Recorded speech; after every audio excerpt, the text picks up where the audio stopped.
1999ला राष्ट्रवादी काँग्रेस पक्षाची स्थापना झाल्यानंतर माननीय अजितदादांचं असलेलं अखंड योगदान, माननीय सुनील तटकरे साहेबांचं असलेलं योगदान आणि त्यावेळेला पहिले प्रांताध्यक्ष म्हणून माननीय छगन भुजबळ साहेब यांच्या बंगल्यातनं पक्षाचं चिन्ह, नाव, पहिली झालेली राष्ट्रवादीचा जाहीर मेळावा, त्या काळापासून या सर्व नेत्यांचं योगदान इतकं आहे की जितेंद्र आव्हाडांनी विचारण्याची पात्रता किंवा कुवत देखील डॉक्टर जितेंद्र आव्हाडांची नाही।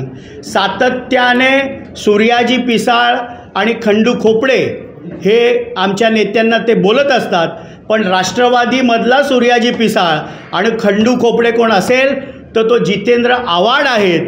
ठाणे जिल्ह्यातील अनेक नेते हे त्यांच्या छळाला कंटाळून पक्ष सोडून गेले। त्यामुळे डॉक्टर जितेंद्र आव्हाड होश में आओ, आपली पायाखालची वाळू आता सरकत चाललेली आहे।